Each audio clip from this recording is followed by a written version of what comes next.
I'm gonna go with the flow person anyway. So peace family, this week we joined with another special guest, and this time it is Freddie P.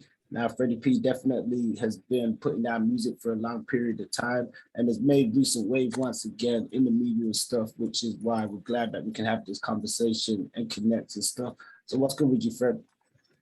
Chilling, brother. How you? Yeah, we're good. We're just out here. We actually finally got some good weather in the UK. So we've actually got like the sun out and stuff. So I'm appreciative of that. Usually we're dealing with a lot of cold weather, which is I'm sure is the opposite of what you probably got to deal with out there in your state. Yeah. Hold on. You can hear me? Yeah, I got you, brother.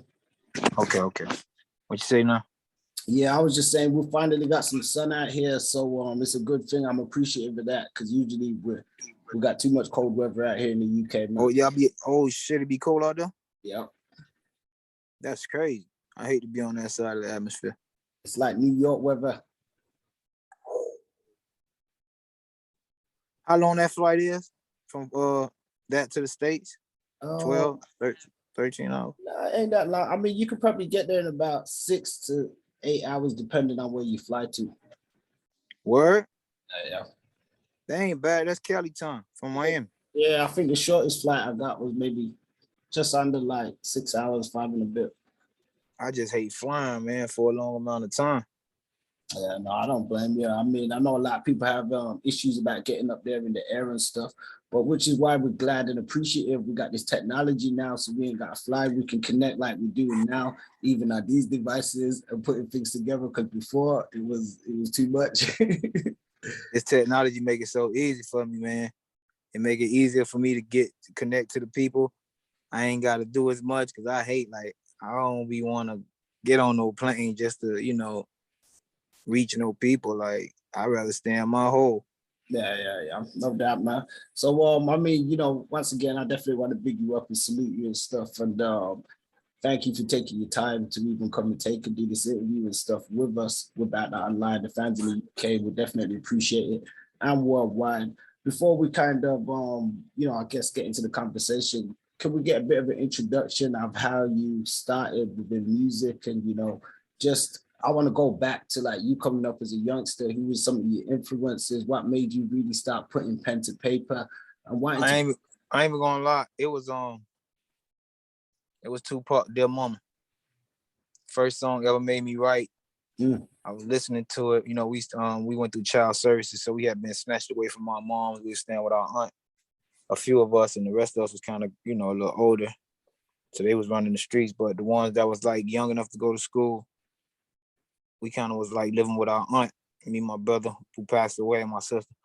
So not my sister and my brother Foot, and my sister was staying with my grandmother. But at that time, my mom was like, she wasn't no drug addict or nothing. She just had a lot of kids and single parent. A lot of everyone else got different fathers. 7 of us, one of us, 2 of us passed away. But so we was just like a victim of the system. And my auntie was like a music lover. She worked corrections. She kind of went to the army. It was only her, like my mom, youngest sister, so she had her life together. She only had 2 kids, her husband, and they accepted us in a household as they family. When the HRS came to take us and split us apart, she stepped up and kept us together. And she used to just like listen to a lot of music, you know what I'm saying? So I used to when I heard Tupac, first she bought the what's the name of the song? Yeah. No, the Black of the Berry. It was Dear Mama. Sweet of the Juice. Yeah. So I was like, my comprehension, I was already an intelligent young nigga. So when I heard him saying it feels good to put, he was like, it feel good to put money in your mailbox. Like when that whole Dear Mama song and Keep Your Head Up era and the Brenda Got a Baby era, it allowed me to see that you could actually bring life to a pen. And it made me fascinated with how. So I was already a poetry dude. I was already into words. I had to want to spell a B in like the 7th grade. I was already into words. After that, before that, I was already into reading. Like I was reading before I even went to school. I was spelling before I even been inside a schoolhouse. And that's something my brothers them couldn't, it was like, yo, this nigga here is smart. Like, my little brother smart. He ain't never been in school and he's spelling 7 and 8 words I never seen before. Damn. So it was like, he was like, when I heard Dear Mama, it was another challenge for me. It was like, yo, how can I bring a movie to a beat? You get what I'm saying? And then I started writing. So as I was writing, I started developing characters, which the Brat was out at the time.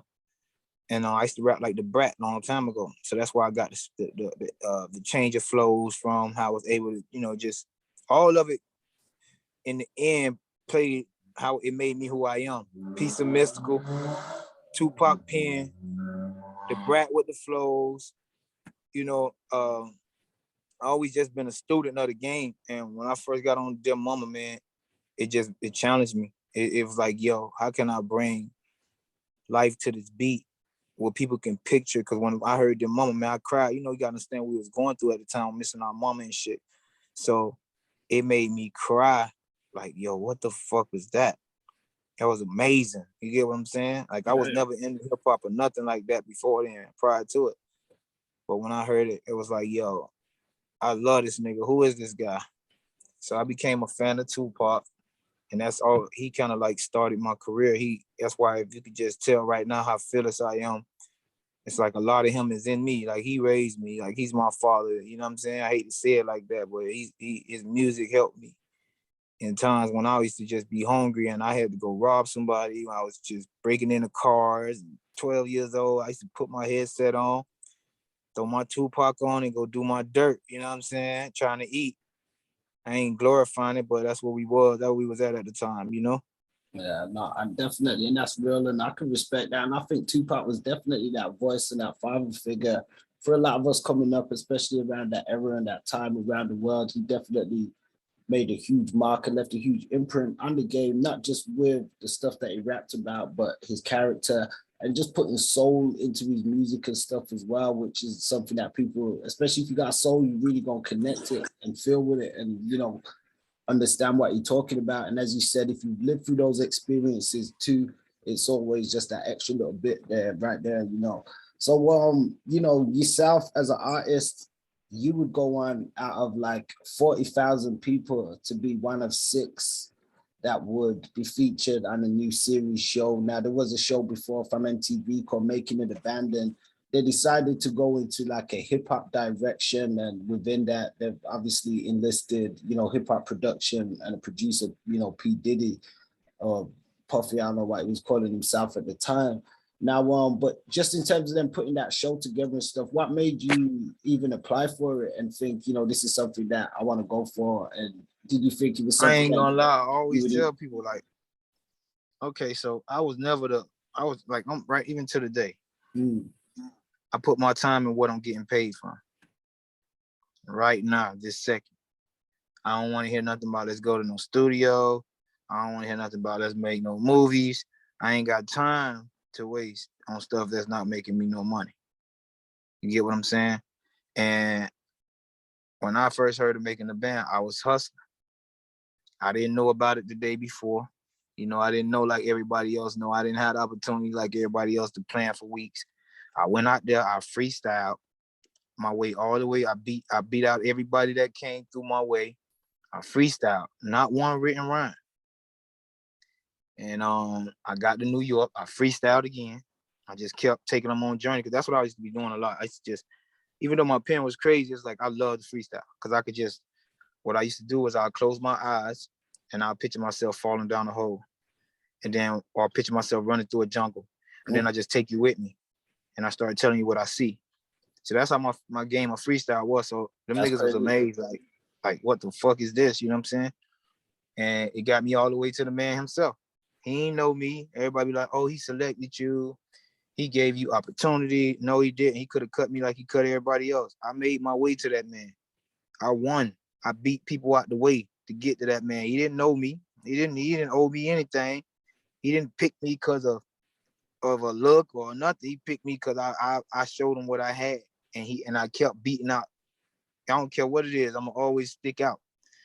I used to be in school. It was the same thing. I was the best in the schoolhouse. I would go to the flea market. I was the best there. Wherever I go and rap at, it was just, you could tell this dude gonna be somebody type of vibe. If I took it as serious, if I was right now to the day, if I had the hustle that half of these rappers got, I'd probably be.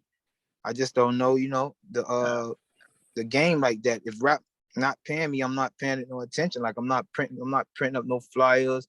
I'm not doing none of that. You know what I'm saying? I'm not passing out no posters. I'm not trying to be down with y'all. I just want money. I want to get paid, take care of my family. That's it. It's not nothing more, nothing less. No doubt. I think what you said there was a great point, because even when we look at the show, we say, that's beating out, over 40,000 other people to, and that's just the number that they recorded. We're sure there was probably even more people than that even made applications and stuff like that. But that's an accomplishment itself there. Where now that isn't something that we could say was manufactured. Your talent, as you said, you was the person that you was born as a child, from spelling bees, from doing poetry, from doing other stuff that was natural to you. Some people have like a natural spark or a natural shine or energy within them. Do you feel as though, I don't want to put words in your mouth, but within certain aspects, like within the industry, they try and take that from people that have that naturally and try and diminish that within you? I just made a post the other day, how they basically said, if you don't rock with us, it ain't nothing. You know what I'm saying? You'll never rap again. I seen that. And that's basically how the industry go. Like, some people feel like if you don't do it with them, then you won't be doing it at all. And my take is, I don't give a fuck. Like, God forgive me, but I sell dope. You know what I'm saying? I'm a hustle. I'm gonna always get some money out the streets. Ain't no weak nigga gonna eat and I can't eat. Cause you know what I'm saying? I'm really out here and I apply pressure out here. And long as any other man can eat out here, I can eat out here. So that was always my mentality. So you gotta understand, when they was threatening me, it didn't mean nothing. It was like, I'm at the point where it's like, okay, we in the middle of the road. What we gonna do? You gonna cut me, or we gonna do business? Because I don't give a fuck either way. You get what I'm saying? And that's how I was feeling. I'm young. You get what I'm saying? I'm young at the time. Nothing never been handed to me. I've never, at the time when nobody ever been signed for Miami. So to picture a deal coming out of Miami was far-fetched, ludicrous. Man, back then it was like really like ludicrous. Like, cause niggas was like really hustling down here, and they was not getting no notification. So if the biggest labels who spending the most money not doing it, what make you think I'm gonna be able to do it? You get it? No. So I never just signing the deal. I used to always ask, like, how DMX felt when he signed his deal. You know what I'm saying? That's what I used to ask, and I was like praying to God every night, because I pray. I'm just a God lover. I'm gonna pray regardless of what people think. I'm gonna pray. I'm gonna talk to God. I already know, like, my conscience is God. People don't understand. Like, I always try to tell people, we can hear the devil talk, but y'all can't hear God, because he ain't gonna tell you what you want to hear. So you can hear the devil when he say, hey, let's go out, let's go fuck these bitches, let's go smoke this weed, let's go do this, all the negative shit, and it only take 2 minutes to say thank you, God, for life. So we can't hear God when he's saying, hey, don't do that. Hey, that's wrong. Woo, woo, woo, woo. Don't go out there tonight. It's a problem. We can't hear that, because we gonna do what we want to do regardless. You get what I'm saying? But I'm one of them people that can hear God when he talk, and I always acknowledge that. So I always try to teach that. Oh, that's real. And, let me ask you, within this, like, within your experience then with, working with the band and putting together that album, did you feel, because even just talking to you now, you seem like somebody who's highly spiritual, in tune to yourself and stuff that's going on around you, and just a wider aspect of the universe, a higher creator, a higher creative force of power. Like, with your music and stuff you was able to record at the time of the album, was you limited to the stuff that you could rap about? Did they sort of give you guys the songs to speak on and stuff, or did you have your own sort of creative freedom to talk about what songs you wanted to and stuff?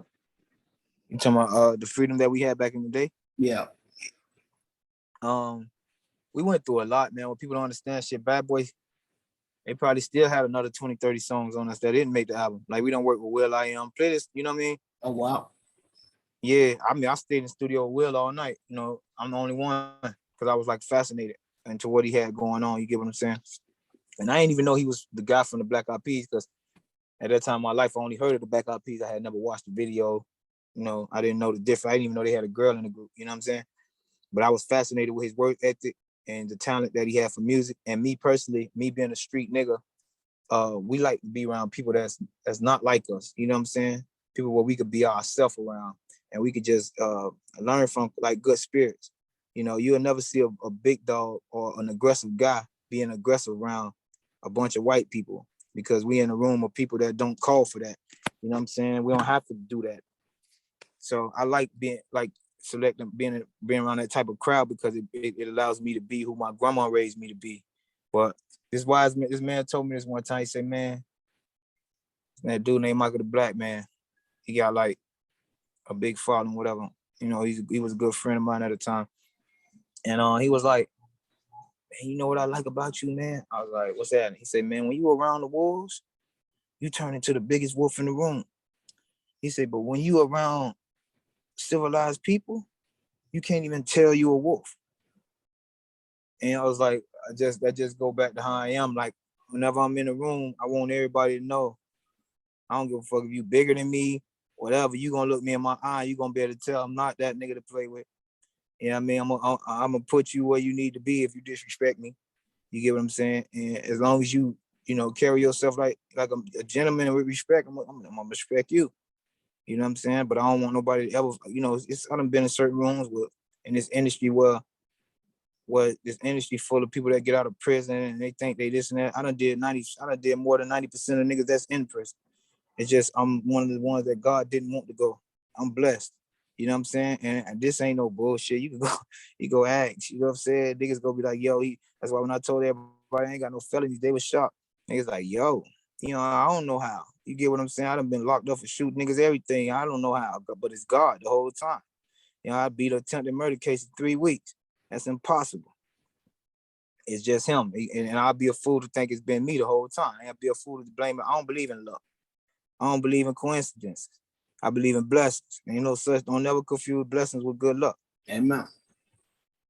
Yeah, no, that's real, man. That's a real conversation and some gems right there.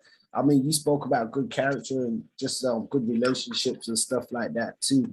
So I got to ask, what were your relationships like with the other members of the band? You know, you had Sarah, Dylan, Chopper, Babs. Me and Dylan, me and Babs gonna always be the closest. She gonna be there for me regardless of whatever move I make, whatever idiotic move. She gonna support me. She's never gonna bash me, and it's the same way for her. I don't care what she do, who she going to war with. I'm in the paint. I don't care how wrong she is. With that being said, it's me and Dylan. Okay, me and Dylan is like water and ice. We just go together. We meant to. Our music, our chemistry, our attitude, is just our vibe. We go together. Okay. Sarah, I kind of communicate with her new husband, and me and him get along super good. You get what I'm saying? And her old husband, super good. Everybody loves her. Me and Sarah might not communicate as much because Sarah's a mother. Sarah's a housewife type vibe, TV mother. Like, she don't hate me. It's just Sarah's on super gospel, and I'm super streets. She know I love God, and that's where we meet in the middle at. Chopper, me and Ness need me. I'm always be there for him. If I need Ness, he gonna be there. We might not hang out, we might not call each other every week, but we don't bash each other, and we got love for each other. That's an understanding we both got for each other. Like, that's my brother. And Chopper, me and Chopper was the closest at one time, but Chop got kids now. So Chop, me and Chop ain't been in communication as much since he had his new twins. You get what I'm saying? Because Chop, Chop was like living a rock star lifestyle, making hella money and doing his thing. And he's always called me there. He's always put jewelry around my neck.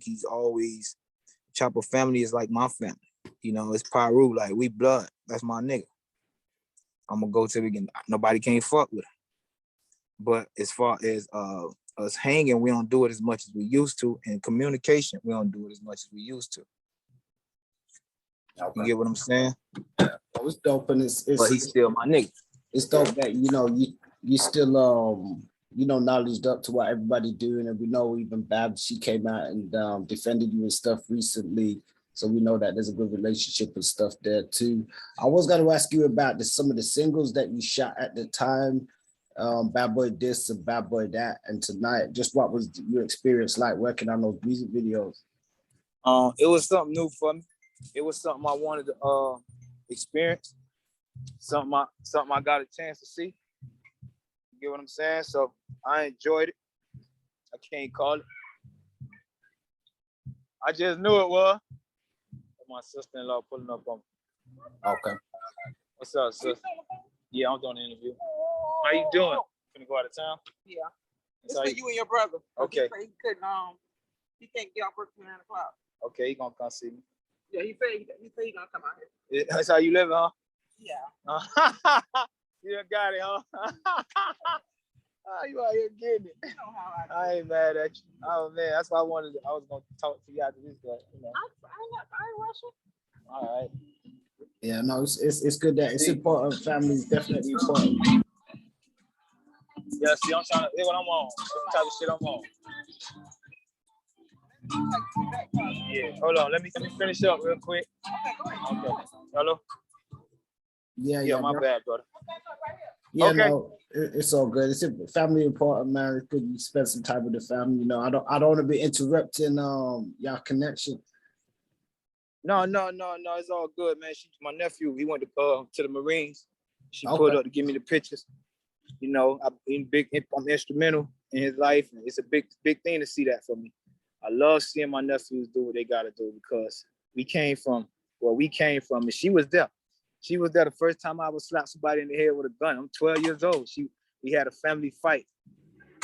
And she used to be like with my brother back then. So we go to the back of the projects and we thrash niggas. Like we young though. I'm 12 years old. I get out with a 12 gauge. I run up. Boom, slap dude in the head. Boom. It was live. So when you see people like that, ain't seen them in a while, it's a good feeling. Yeah, no, definitely. And it's we definitely want to say congratulations to him on his accomplishment and stuff too, man. I appreciate that, man. I appreciate you. Like I was saying with the videos, it was something I never experienced before. And to see how it was done, I mean, I ain't gonna lie, on the second video, I was asleep the whole time. I ain't even see Diddy do his part. I was asleep outside in the truck. But the first video, I got to enjoy that. And the experience was beautiful, man. And I gained a family from it. I just wish that Puffy was Jay-Z. You know what I'm saying? That's it. That's it. No, definitely, man. And I mean, you recently put out some recent, obviously videos. I want to ask about the commentary and stuff that went viral, and just some of your recent posts on Instagram. You've got the hashtag BBK. You saying Tupac? Bad Boy Killer. You saying Tupac back? You've kind of let Puffy have it in a sense. And is this something that we're gonna see continue just on music? Is it just gonna be just on wax? Just like I'm gonna continue until he put me under this earth, or God call him. And he gonna have to take me off this earth. And I ain't never been scared. You know that. See, my thing is with him is, I know the true you. I know you a sucker. Like, I ain't disrespecting them or nothing, but you get around certain people who ain't about that life and you get aggressive with them. Then you get around the people that's about that life and you want to, man, Big gotta die. I don't care if Big die. I don't care if Pop die. You scary. I know you, man. All the gangsters around you know you. And I'm going to keep my foot on your neck because you had a chance to make it right all this time and you didn't. So it ain't out of disrespect. It's me doing God's work. You the devil. He wants you exposed. And I'm going to continue to expose you until you put me underground. And you can't even do it. You know how many niggas don't have prices on my head? How many niggas wanted me dead over the years? I outlive all them niggas. You know what I'm saying? It's a reason. Because when my enemy go left, I go right. When God want me to see him, I see him first all the time. You know what I'm saying? Because I don't got to hang in clubs. I don't do what these niggas do. I'll be in the parking lot with that stick. I don't move like everybody else move. I don't care about fun. I don't care about being liked. It's not my thing. You get what I'm saying? It's their thing. So they got to worry. If it was ever a problem, they would have to worry about me. But yeah, it ain't like that. Like I'm I'm not a contradiction because I don't believe in, you know, taking out my brothers no more. But if I feel like you work for the devil, I'm a Templar. You know what I'm saying? I work for God. I'm one of God's soldiers. You know what I'm saying? And I may not do, because I just feel like this. Every man that ever came against me lost. The reason being, I never been on the offense. I always been on defense. And I don't know what you done did in your life. But when you come my way, God wants you gone. So maybe you rape old ladies. Maybe you rape kids. Maybe you've done things in your past. Maybe you evil. You just plain evil and you just don't understand God. But when you come my way, you know, it's always been me being successful.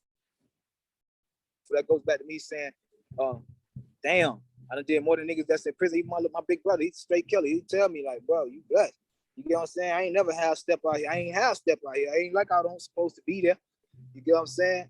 I would, if I didn't acknowledge God, sometimes when I do something to somebody, I pray for him. In my same prayer, God forgive him for his sins, accept him into heaven, for he know not what he's done. You know what I'm saying? I don't pray for myself when I leave. I pray for the op. So it's just a different type of person. You know what I'm saying? I work for God, and I'm gonna continue to believe that because I love kids, I love women, and I love old people. They don't never see that side of me. They will never see that side of me. You get what I'm saying? But once you show me that side of you, if you swear you a demon, then I'm gonna show you every demon scared of angels. You get what I'm saying? Well, you know, on that aspect, we even recently saw Mace, who, you know, we also know was once a man of the cloth and stuff, and but I believe he was a pastor at one point. But he recently came out with a song, and he had some stuff to say about Diddy, and it hasn't been the first time and stuff like that. And even with the initial statements and stuff that you made, now some people may have took it in the wrong way in some aspect, but you was, in a sense, I took it as showcasing even the disappointment that can happen within the industry where some of these guys are playing. There's a different side that people don't see, and I feel as though that a lot of the audience and a lot of the listeners and sometimes the fans don't understand that there's you know, layers of things that they don't see, secret things that happen behind closed doors, and sometimes just things that can limit or inhibit the progress or success. I mean, you know what's crazy? And we're in a time we now. We didn't see it then. Okay. But now that, you know, the culture that we living in now, we see the exploitation. We see the evilness, the demonicness that was behind a lot of it. So when you go back and you play a lot of the old stuff, to you it look like, yo, what the fuck that nigga was on? You get what I'm saying? Like, yo, that nigga was weird. At the time, we just kids looking for opportunity. We gonna run through a wall for our family. You get what I'm saying? People like, oh, you left. I'm like, yo, don't ever hit me about no 30-minute TV show that been edited. You get what I'm saying? Stuff that y'all don't even see. At one point, when I quit the show, they changed every beat I ever rapped on for the last couple episodes. They switched it into a techno beat just to make me sound like I was rapping off beat. Just because they was trying to kill, they were trying to kill what they had built. You get what I'm saying? But you couldn't kill it because people knew I was talented. They knew what was up. But like I said, they went out their way to make sure that, you know, we ain't succeed. He signed Khaled for a reason. And Khaled put on everybody that's in Miami right now. Khaled the reason Ross out there. Khaled the reason Flo riding them out there. You get what I'm saying? Khaled got his deal for me. Only Khaled got all them doors open because Diddy wanted to shut me down. So you want to break that down? How did that deal come together with Khaled? How did you help that deal come together? I don't know. You know, I put it like this. Niggas get wet when Diddy come around. I don't see them like that. You know, niggas get wet. Man. That's how niggas always been. Because Miami was a place that was hard to get a deal. You get what I'm saying? Still, since then, you don't really see big deals. Flo Rida, you know, Pitbull, Ross, but nobody else really getting big deals. It's been like that. Only reason them doors opened then was because of me. You get what I'm saying? Yeah. And before me, it was none but Trick. You know what I'm saying? Trick was our God. Trick was Slip and Slide. Trick was a Miami label. But look, go back and do the math. Nobody ever got a deal outside of Miami but me. Ever. Before me, even with Pitt. Pitt was like in my studio. I mean, Pitt was in my studio session on camera in LTV when he was nobody writing. You get what I'm saying? Even though Pitt deserved everything he got. Because Pitt always been humble. Pitt ain't like them niggas. Pitt don't be around them niggas. Pitt a different type of character. And Pitt be around some real Chicos. And Pitt always been 305 till he died, always about Miami, always came back, bought real estate inside of Miami, you know, like do what he got to do for the community.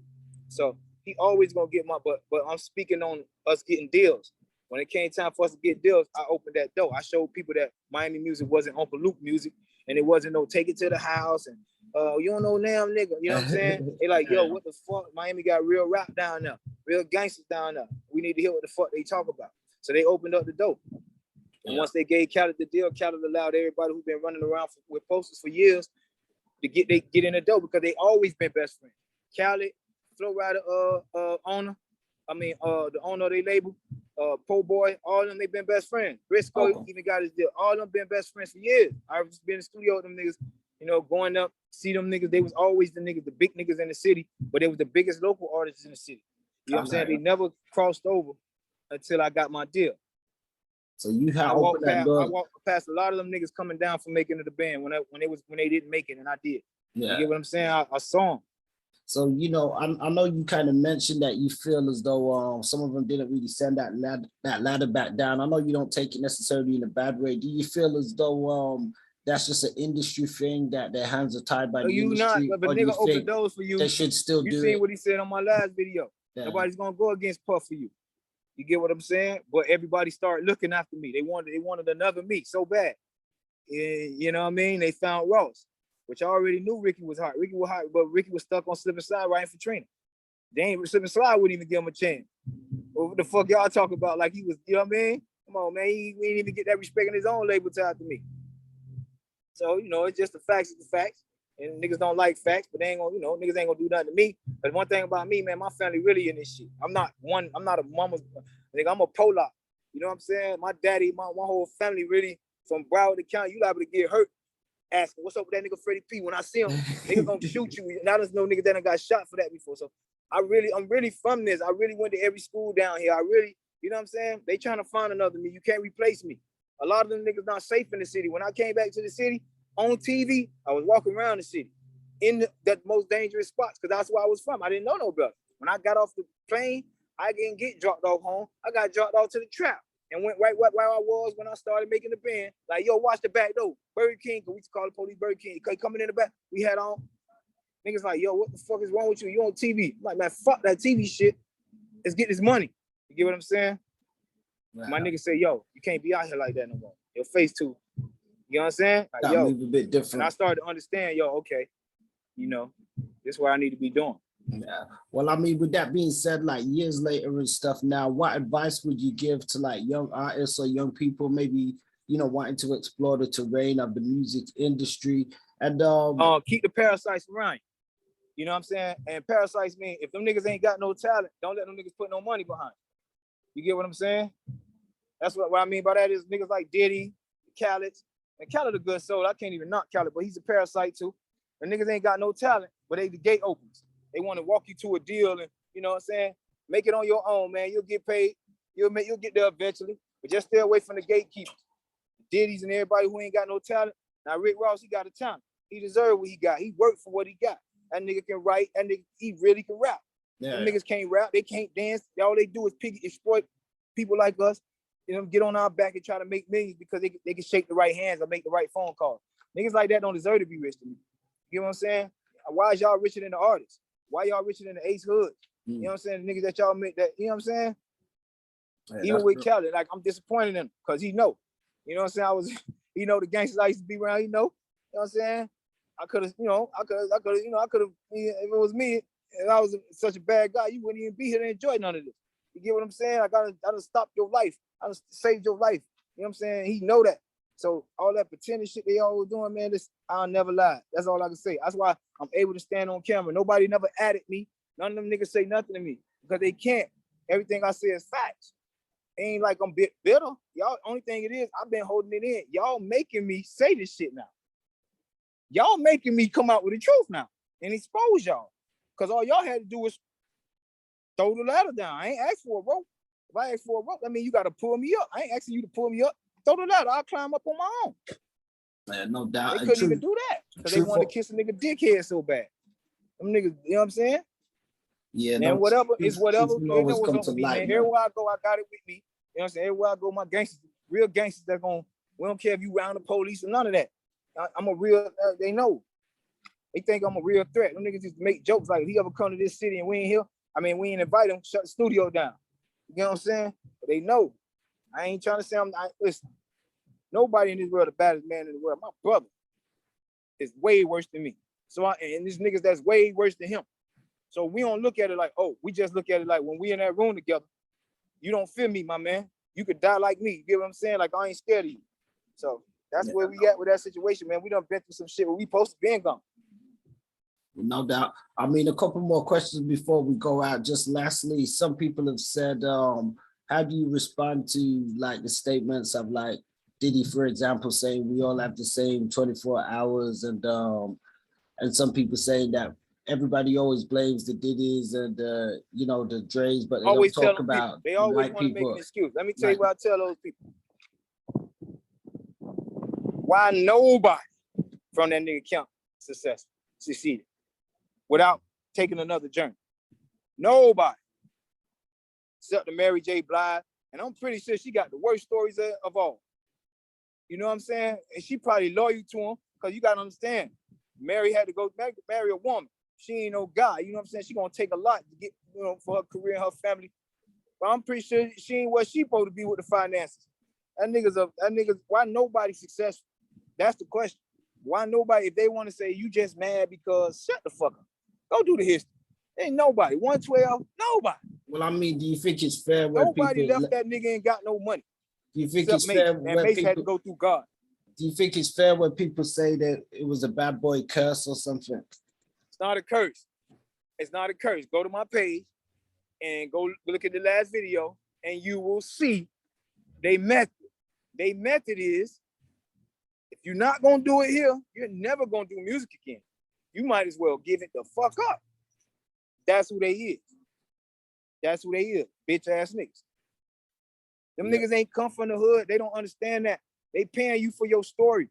That's all they doing. They not from the hood. Nigga from Mount Vernon.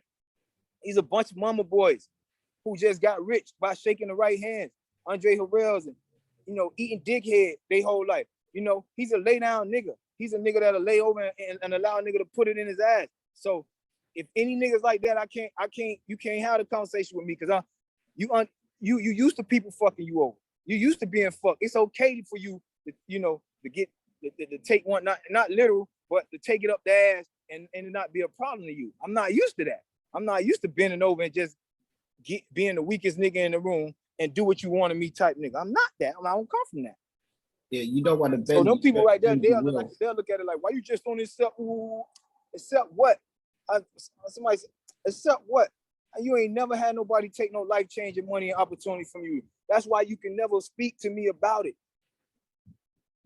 Yeah, real talk. And I mean, one more question before we leave. We've had some people to ask, what advice would you give to young people just about staying on top of their mental health and stuff, and how important is it for hip hop to have a union?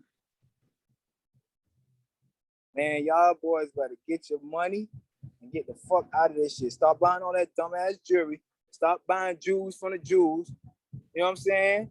All we do is take our money and give it right back. Stop going in them dumbass clubs, blowing money. I understand some of y'all feel like y'all gonna be rich forever, but eat every opportunity. Even when you do that, you take away from somebody that's homeless. Go do something that, well, a motherfucker could, you know, get rich and come back and thank you or contribute to what you're doing. Stop wasting your money. That's why I try to tell you. Focus on building your mansion in heaven. That's it. That's what I work for. When my brother died, I could have cried, but for the wrong reason. But I knew my brother was the laborer of the family. He died that night, and my auntie could have died that night. My auntie was in there. My other auntie was in there. My brother died running to get a chopper as the house is being shot up. God called him home for a reason. Because if you ask him, somebody got to die in his family tonight, in this house, and he would have stepped up and said, Lord, take me, not my auntie. That's the type of brothers we are. So he had to get started on our heaven. My mama passed away years later. They got to start building on our mansion. Our family got mansions that need to be built for our new generation that's coming. So that's the way it is. I tell everybody, work on your mansion in heaven. Don't live for people. Work on your mansion in heaven. And the only way you can do that is help others. Don't step over a man with no shirt while you got 2 shirts on. You know, you got extra food, don't throw it to the garbage. Find somebody that can use it. You get what I'm saying? That's how God look at you. He look at you through your heart. So if you out here doing wrongs, you try to even your wrongs up. That's it. Oh, I appreciate y'all, man. Yeah, no, definitely, man. We appreciate you. We want to just salute you once again.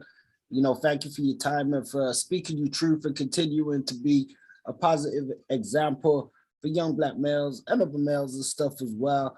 Just people, you know, that want to hear the truth and want to hear, you know, the real. Is there anything you want to let people know to look out for? Or where can they find you on social media and stuff?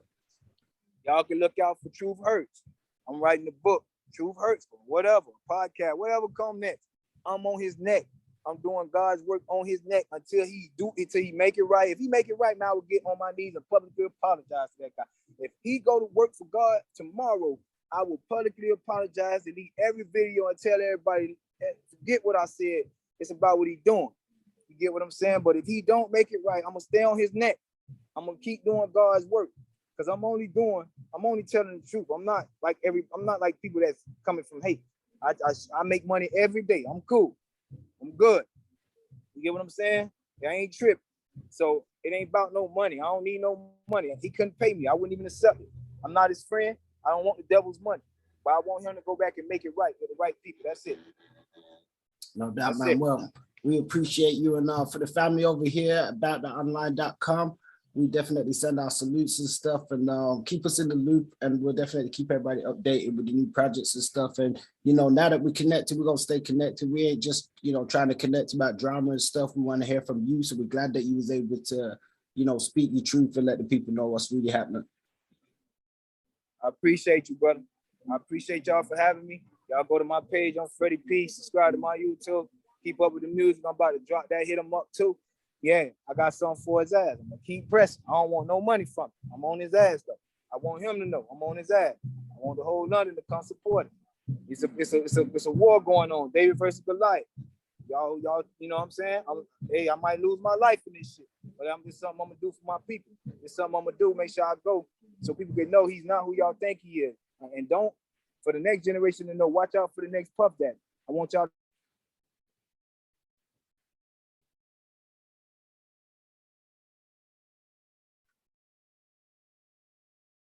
Appreciate y'all for having me, man. Much love, man. All right, salute, family. All right, family. All right, peace.